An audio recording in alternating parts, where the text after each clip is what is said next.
तो आज है आर्म्स। वार्म मैंने ऑलरेडी कर लिया है। तो इस वीडियो में तब मेरे दोस्त जो इसे जिम स्टार्ट करना था, तो वो मुझसे पूछ रहा था कि ये हर वीक या फिर वेट का प्रोग्रेशन कैसे करें। तो मैंने सोचा कि इस वीडियो में प्रोग्रेसिव ओवरलोड के बारे में जो मैंने सीखा है पर्सनल एक्सपीरियंस से और जो मैंने यूज़ किया है वो शेयर करूँ।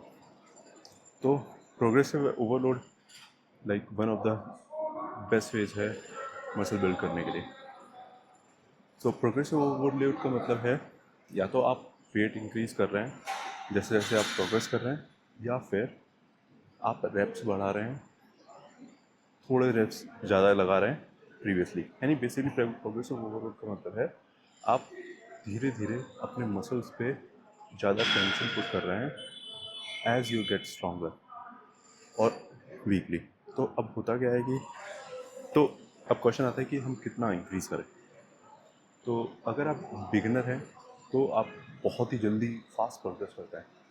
तो लेट्स से आप अगर अपने फर्स्ट 2-3 इयर्स में हैं या फिर आपने जस्ट स्टार्ट किया है तो प्रोग्रेस करना काफ़ी इजी है।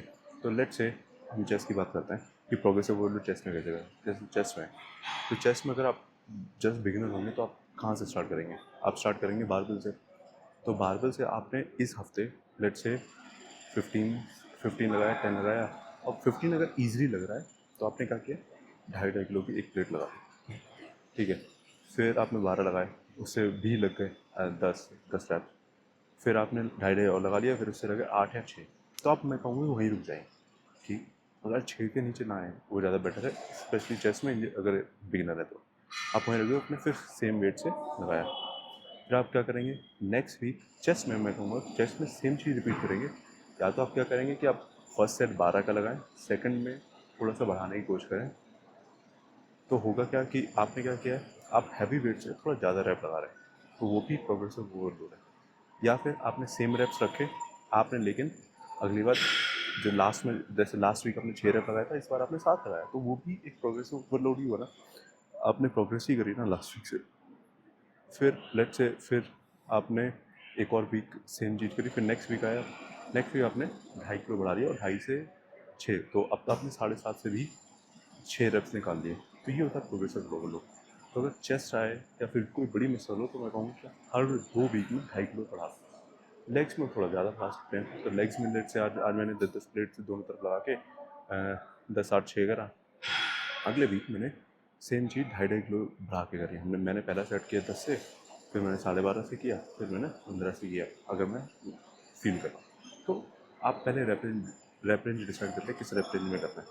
तो चेस्ट में कहूँगा कि 6 के नीचे ना आए। लेग्स में कहूँगा कि अगर आप 3-3 लगा रहे हैं वो थोड़ा सा, जब आप थोड़ा सा एडवांस है, नहीं तो 15-12-10-8 जैसे मैंने बोला था। तो प्रोग्रेसिव ओवरलोड में बेसिकली क्या करते हैं ना, हम कितना वेट बढ़ा रहे हैं वीकली वो डिपेंड करता है। तो आपकी प्रोग्रेस की, अगर आप बिगिनर हैं तो आप इजीली बात करते हैं। अब जैसे मैं अभी थोड़ा प्लेटी हो गया क्योंकि मैं काफ़ी साल से कर रहा हूँ, तो मैं कोशिश करता हूँ कि 1-2 रैप बढ़ा के मैंने प्रोग्रेस ओवर लूँ। सिंस मैं अभी करता हूँ तो मेरी कोशिश रहती है कि एटलीस्ट जो मैं लगाता हूँ वो तो लगा ही लूँ।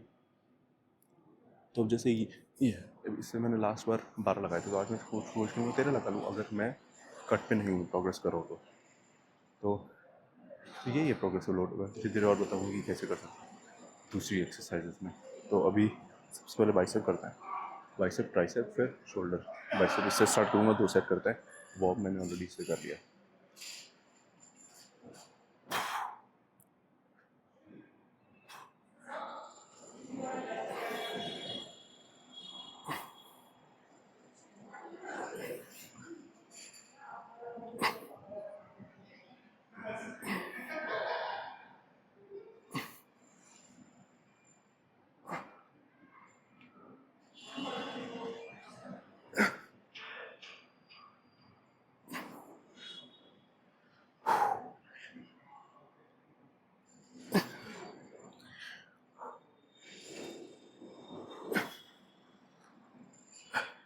फिफ्टी वेट बढ़ाते हैं, फिर देखते हैं कितने लगते हैं। और यानी सिर्फ वेट इंक्रीज़ करना भी नहीं है। अगर लास्ट वीक से आप एक रेप एक्स्ट्रा भी लगा रहे हैं, सेम वेट जो आपने लगाया था, लेट्स से मैं 30 था, ठीक है, लास्ट वीक मैंने लगाया 10 रेप्स। तो अगर मैं इस वीक या फिर इसका नेक्स्ट वीक एक रेप एक्स्ट्रा लगा रहा हूँ, यानी 11 रेप्स लगा रहा हूँ, तो वो भी एक प्रोग्रेसिव ओवरलोड हुआ ना। तो सिर्फ वेट इंक्रीज करना नहीं, आप लास्ट बार से कितना पुश कर रहे हैं वो बेसिकली है प्रोग्रेसिव ओवरलोड। जैसे मैंने भी 25 से लास्ट वीक 12 रेप्स लगाए थे, तो इस वीक मैंने कोशिश करी कि 13 लगा लिए। सेम मैं ट्राई करूँगा, इससे 10 लगाए थे तो मैं कोशिश करूँगा एटलीस्ट 11 तो लगा ही लूँ, या फिर सेम वेट लगा रहा हूँ। अगर कट कर रहा हो तो तुम सेम भी कर सकते हो।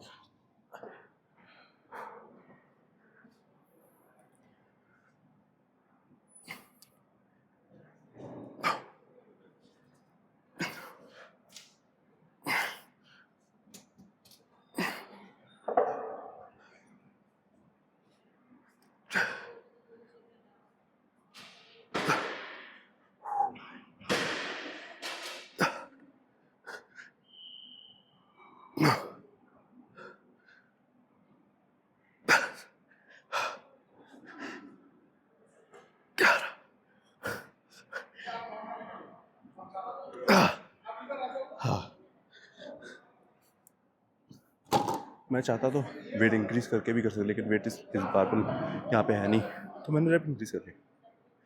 वेट आप तब इंक्रीज़ कर सकते हैं जैसे जब ऑलरेडी आप रैप में मैक्स रीच कर चुके हैं, बेसिकली यानी 12 रैप्स रीच कर चुके हैं, या फिर 15 रैप्स, तो आप क्या कर सकते हैं, वेट इंक्रीज़ कर सकते हैं अगर आपको रैप नहीं बढ़ाना तो।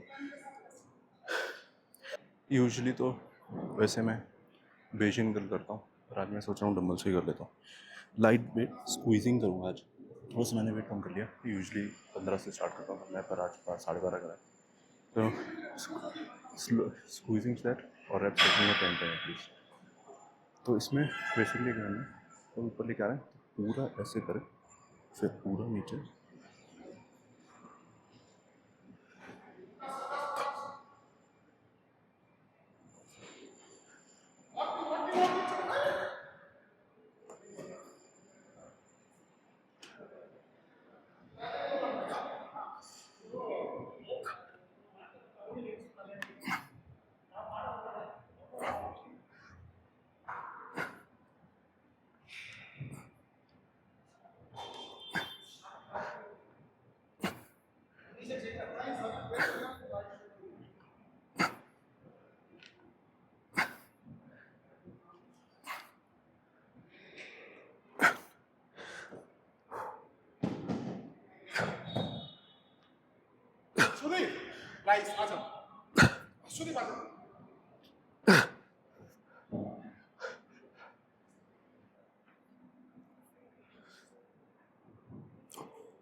नो, नेक्स्ट क्वेश्चन ये आता है कि प्रोग्रेसिव ओवरलोड, आई मीन एक पॉइंट होगा ना कि तुम कि इसमें मोस्टली करते क्या हम कि हम बॉडी को पुश कर रहे हैं, तो एक पॉइंट के बियॉन्ड पुश करना, हमेशा तुम प्लेटो हिट करोगे, तो उसके लिए क्या करना है।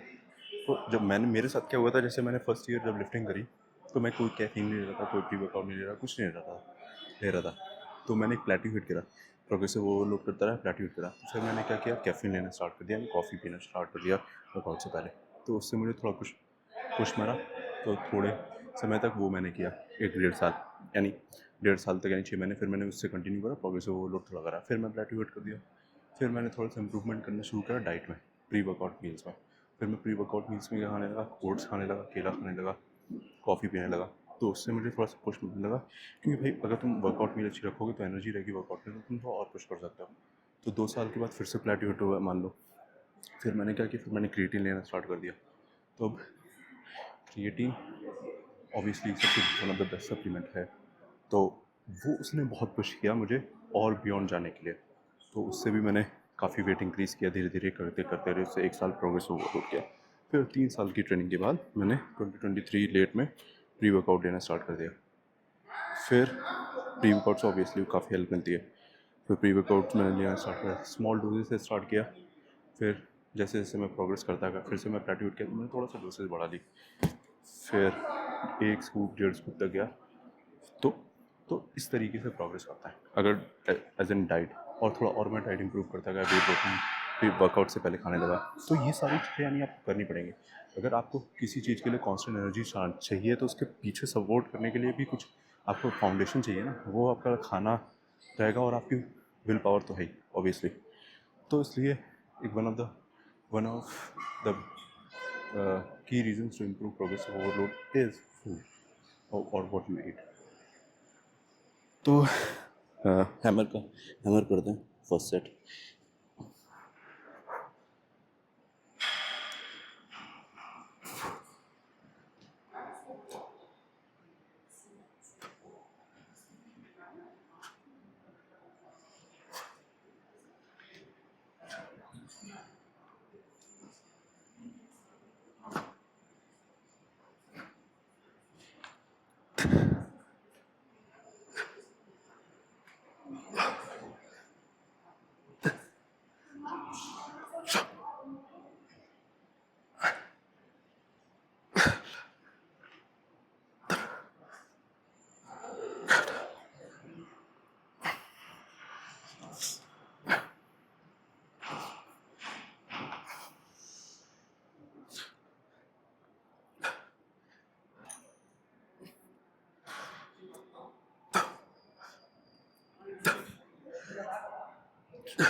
एक और प्रोग्रेसिव ओवरलोड का तरीका है।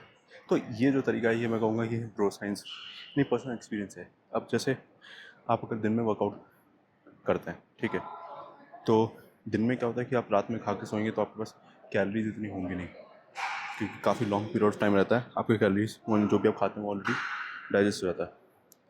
तो अब नेक्स्ट, तो अब लेकिन अब वही चीज़ आप अगर शाम को करोगे तो आप खाना खा लोगे तो कैलोरीज रहती है। तो आप शाम को देखेंगे, अगर आप ट्राई करेंगे तो आप जो 100 वेट उठाते हैं उससे ज़्यादा वेट उठा सकते हैं शाम को। तो अगर आप ज़्यादा वेट उठा रहे हैं या फिर आप जो शाम को उठाते थे सेम वेट उठा रहे हैं सुबह कम कैलोरीज के साथ, तो वो भी एक तरीके का प्रोग्रेसिव ओवरलोड हुआ ना, कि आप कम एनर्जी के साथ सेम वेट उठा रहे हैं या फिर आप ज़्यादा पुश कर रहे हैं। तो वो भी एक तरीके का प्रोग्रेसिव ओवरलोड ही है। तो मैं बेजनकर का एक ड्रॉप सेट करूँगा बस।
तो जैसा मैं बोल रहा था कि भाई जिस हिसाब तुम्हारे सिस्टम में कितनी कैलोरीज है तुम उस हिसाब से पुश कर रहे हो वो भी डिपेंड करता है ना। तो इसलिए अब ये ब्रो साइंस है, कोई प्रूवन साइंटिफिक फैक्ट तो नहीं है, लेकिन जैसा मैंने पर्सनली एक्सपीरियंस किया है कई बार, जैसे अभी मैं सुबह वर्कआउट करता हूँ तो मैं यूजुअली थोड़ा सा कम पुश कर पाता हूँ कंपेयर टू शाम को, पर मैं धीरे धीरे सेम वेट उठाने लगूँ जो मैं शाम को उठाता हूँ विद सो मेनी कैलोरीज, तो वो भी एक तरीके से प्रोग्रेशन ही है। तो आप अब सुबह से आप शिफ्ट करेंगे शाम को, तो आप बदल जाएंगे, तो आप और ज़्यादा पुश कर सकते हैं। तो या तो एक्सरसाइजेज में वेरिएशन लाए, या फिर आप डिफरेंट नहीं, वही एक्सरसाइजेज में वेरिएशन या किस टाइम वर्कआउट करते हो उस पर भी डिपेंड करता है आपका प्रोग्रेशन किस हिसाब से चल रहा है, तो आप वो भी कर सकते हैं। देखो, सबसे हमारा मेन टारगेट है ट्राई करना चाहिए, और तो प्रोग्रेशन नहीं हो रहा तो आप कहीं ना कहीं से करना ही पड़ेगा। एक सबसे अच्छा तरीका होता है प्रोग्रेशन का, वो यही है कि ट्राई करो थिंग्स को। तो ये इसका एक ड्रॉप सेट मारता है बाइसेप के लिए, फिर ख़त्म, फिर ट्राइसेप पे जाता है।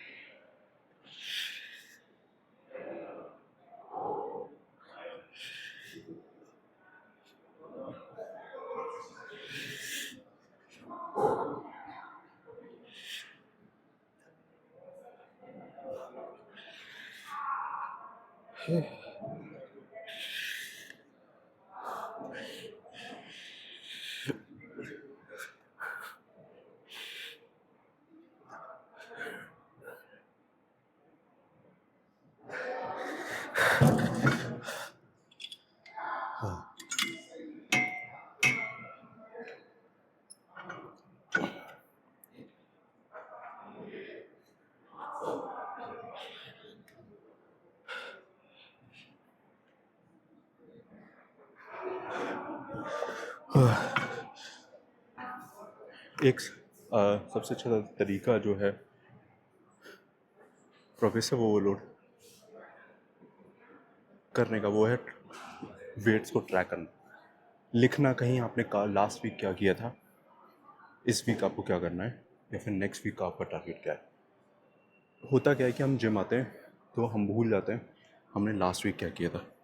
तो ट्रैकिंग, अगर आपको रियली सीरियसली प्रोग्रेसिव ओवरलोड करना है, तो आपको देखना पड़ेगा कि आप क्या लास्ट वीक लिफ्ट करा था, आज आपको क्या करना है, या फिर नेक्स्ट वीक आपको क्या करना है। तो ट्रैकिंग बहुत ही ज़रूरी है प्रोग्रेसिव ओवरलोड का। I think one of the best तरीका यही है। सेम विद कैलोरीज, राइट, कि कैलोरीज अगर आपको वेट लॉस या वेट बढ़ाना है तो आपको कैलोरीज ट्रैक करना पड़ेगा। ऑब्वियसली आपको पता नहीं चलेगा कि आप क्या खा रहे हैं या फिर क्या कर रहे हैं। तो इसलिए सेम विद प्रोग्रेसिव ओवरलोड, अगर आपको प्रोग्रेसिव ओवरलोड करना है तो आपको ट्रैक करना पड़ेगा कि आपने लास्ट वीक क्या किया था। तो अब ट्राइसेप्स करते हैं। Simply tight squeezing sets, slow,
तो ट्राइसेप्स करते हैं। इसमें बेसिकली क्या करें, एल्बोज अंदर रखनी है, जितना डीप रख सकते हैं।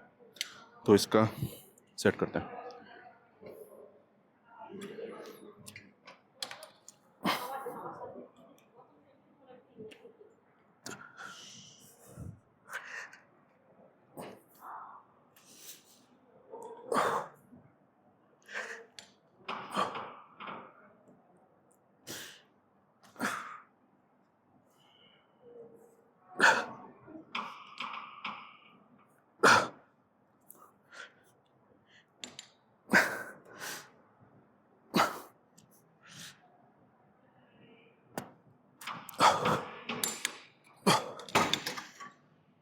इसे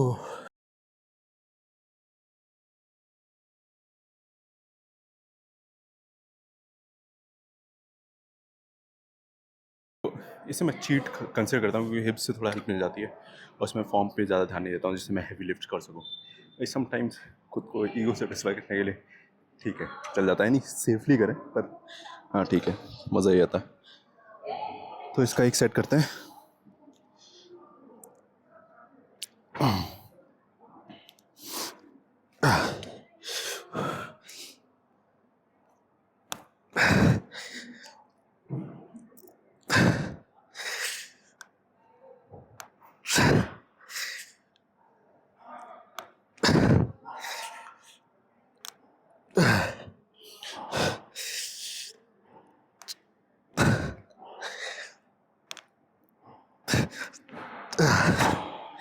हैवी पुश डाउन के 2 सेट चलते हैं फिर। अगर और जैसे मैंने पहले बोला ना कि ट्राई करो थिंग्स को, तो सब जैसे मैंने बोला था कि सबकी बॉडी स्ट्रक्चर, सबका बॉडी सेम नहीं रहता है, तो हमें different different things try out करनी पड़ेंगी और फिर हमें जो अच्छा लग रहा है वो ठीक है। और कुछ कोई एक्सरसाइज ऐसा है जो आपको लगता है कि लोग नहीं करते हैं पर वियर्ड दिखती है पर वो आपको अच्छी लगती है तो वो करो यार भाई। मेन जिम आने का मतलब क्या है कि आप एक्सपेरिमेंट कर सको, आप पे क्या सूट कर रहा है एक्सपेरिमेंट करो, बस ऐसा एक्सपेरिमेंट करो कि वो डेंजरस हो या फिर इंजरी करो, पर हमें एक्सपेरिमेंट करोगे भाई तभी तो सीखोगे। तो जिम में आओ, different weird weird exercise try करके देखो।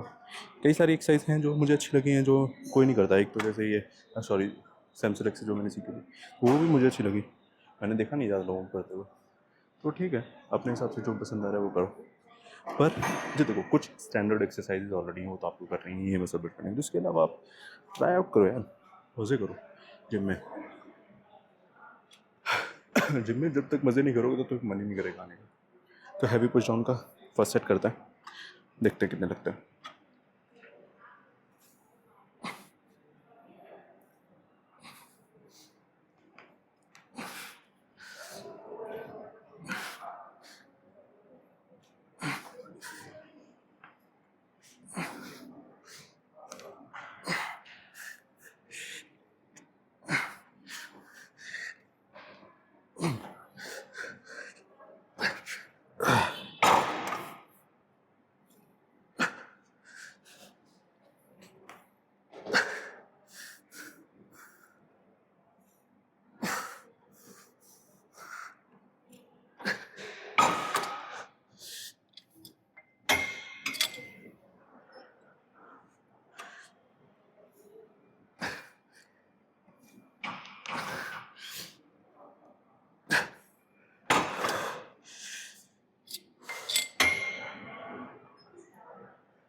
अगर कोई भी एक ऐसी चीज़ अगर हमारे पास नहीं है जिसमें फिजिकली कुछ पुश कर रहे हैं तो आप मिस आउट कर रहे हैं। कहने का मतलब जैसे मान लो आप क्रिकेट में बहुत ही अच्छा पुश कर रहे हैं, बॉक्सिंग बहुत पुश कर रहे हैं, तो किसी भी फिजिकल एक्टिविटी में एक्सट्रीम पे जा रहे हैं तो उसका जो एड्रेनल रश है या फिर जो हमें मज़ा आता है ना भाई अलग ही लेवल है। जिम में जो तुम खुद को देखते हो प्रोग्रेस करते हुए अलग ही मज़ा है। प्रॉब्ली आप बॉक्सिंग मैच खेल रहे हैं, जीत रहे हैं तो उसका भी मज़ा अलग होगा। क्रिकेट खेल रहे हैं आप, शॉट्स लग रहे हैं आपसे तो उसका मज़ा अलग है। तो अगर फिज़िकली आपने कभी पुश नहीं किया है specially as a man, come on, तो इन्हीं कई सारी चीज़ें हम लोग जिसके मज़े नहीं ले पाते। यानी इससे पहले फिज़िकली मैं कब पुश किया था, मैं हाई स्कूल से पहले एवरेज तब मैं काफ़ी क्रिकेट खेलता था, बैडमिंटन खेलता था, उसमें काफ़ी फिजिकल पुश तो उसमें बहुत मज़ा आता था। अब मैं रिग्रेट अगर मेरा कोई होगा तो वो मैंने कॉलेज लाइफ में बहुत ही लेथार्जिक गुजारा है। अगर मैं उस समय जिम ज्वाइन कर लेता तो मज़ा आ जाता है, पर ठीक है क्या ही कर सकते हैं। I mean it's never late to start gym right.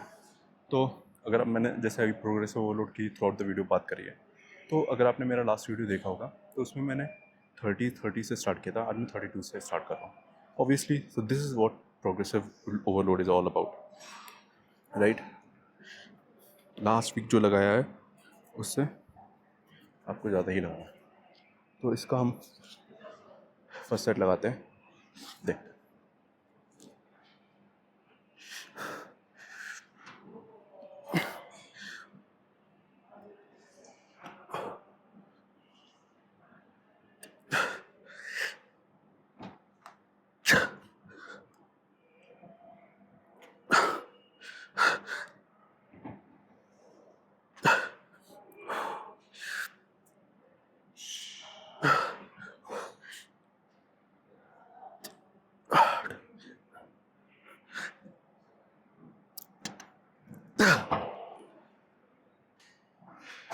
तो इसके मैं 10:30 से 10:05 से 10:7:30 से फर्स्ट सेट है, ये होगा फर्स्ट सेट।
इंटीरियर ड्रिल्स का सेकंड सेट करते हैं 10-10 से, कोशिश करूँगा एटलीस्ट 12+ लगे।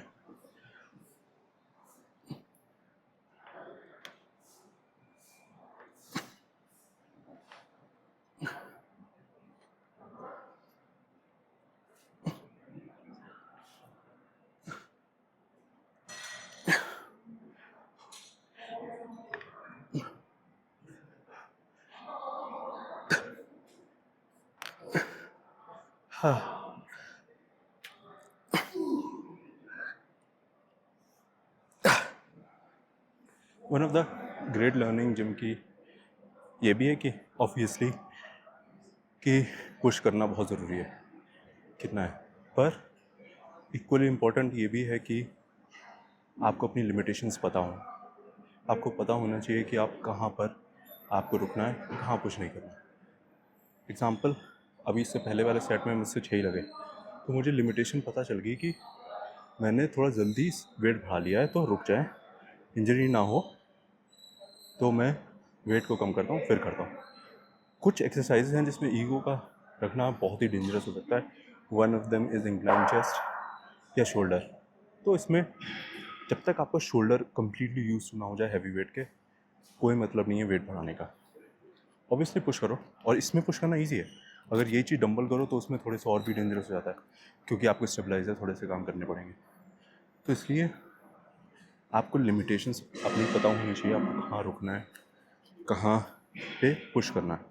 तो ये भी एक इक्वली इम्पॉर्टेंट है कि that you know your limitations and you know when to stop and when to retract back.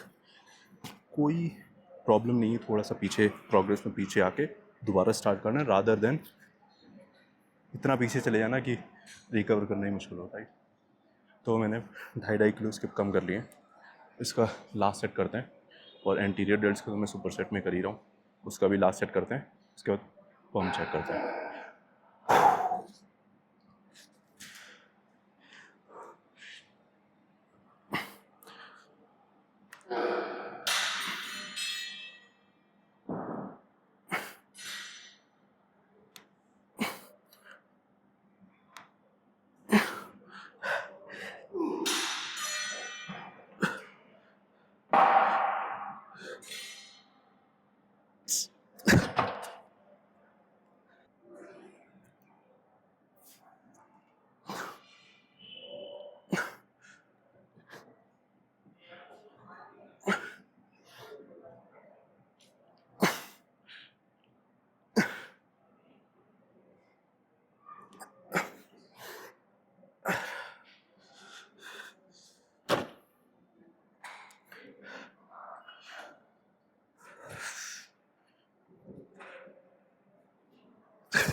Pump check करते हैं।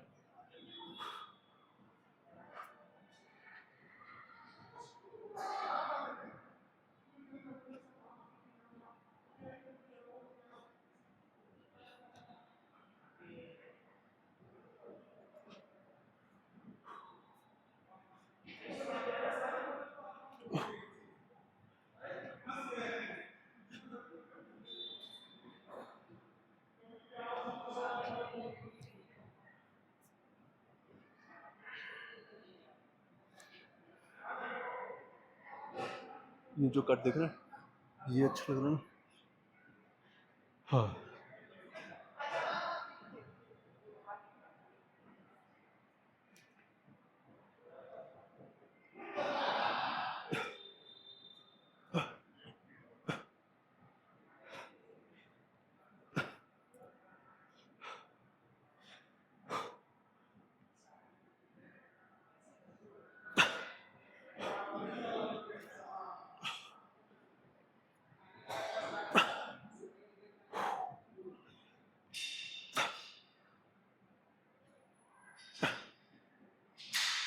हाँ,